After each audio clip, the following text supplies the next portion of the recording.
Hi everybody, welcome to this edition of 5 Minutes with the Gallery Guy. I'm Joe Borzad. I'm here today with Joe Harvard. We're shooting because of the weather inside my Palette Art Space, which is my gallery here in Asbury Park. And one of the perks is that I look right out across the street onto the sculpture garden, which we're going to be talking about. And we had to shoot today because of the weather, because we had no choice, because this is a bittersweet day. Because we're finally getting able to interview Joe, but after we're done with the interview, literally right after this, Joe has to start disassembling it. 3 years ago, Sackman, the developer, graciously gave you the space at little to no rent, and the community's been able to enjoy it, but they're ready to go forward with their construction plans. And although it's hard to see at nighttime, it's full of day glow colors and black lights. We're going to get some footage in there a little closer later, but right now, Joe, tell us how you ended up there. How does this all come about? Well, I came to Asbury in 2001 with my future ex-wife, and we rehabbed a house that we were able to get on 4th. And so I've been around for a bit. And then in 2014, Pat Scavino of Asbury Underground approached me about curating music, and that was the spot. So when I came to see it, I noticed this beautiful lot behind, and I talked to Pat, who talked to Sackman Development, and they gave us permission to do one-off shows. June 2014, October 2014, it was Mallory Massara's Abstract Steel. I was doing photos for the first one. Right. There was none of the, so this has evolved into a motif of the lost city in the jungle, which is apropos because what drew me here in the first place was the post-apocalyptic amusement park aspects of what was then a fairly deserted, depressing city. Like Beirut.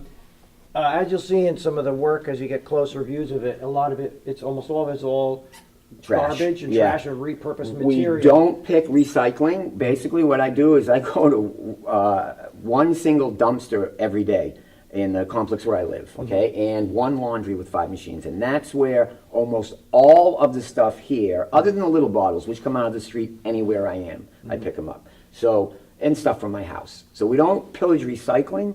I rescue things that should be recycled. Most of it goes to recycling. Right, which ties into your, hence your name, Joe Harvard.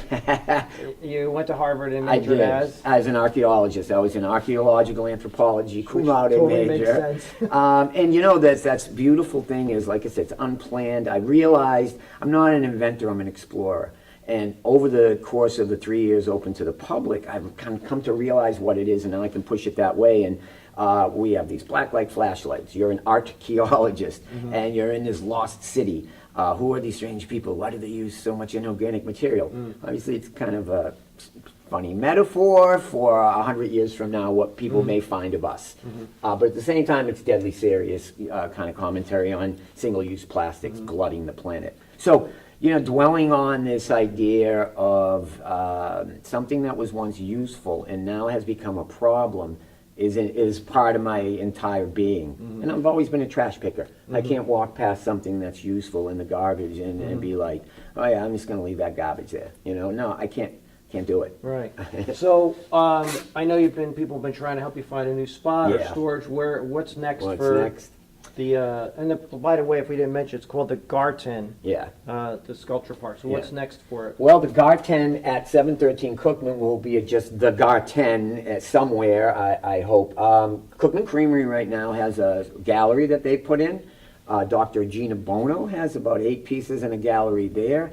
A lot of the big stuff is going to the Iris Arts Foundation in Lopez, Pennsylvania. But most of it, I have no idea. How big is your yard, Joe? I have a lot of art to put away, but, you know, wall stuff, I'm going to store a lot of it. Great. Well, we're coming down to the end of the wire, and in more ways than one. But I want to thank you, and I think our cameraman John will also agree. Thanks, John. You've given so much pleasure to a lot of people over the past 3 years. It's just, I see it from here. My desk is right there. It's an urban playground. People love it. Kids in the daytime, you know, freaks at night. It's exactly. And we are, of course, America's first outdoor blacklight trash art gallery. They can never take that away from us. And that's a perfect place in. Thank you, my friend. Best of luck. I'm Cheers. honored. Your gallery's beautiful. Thanks, John.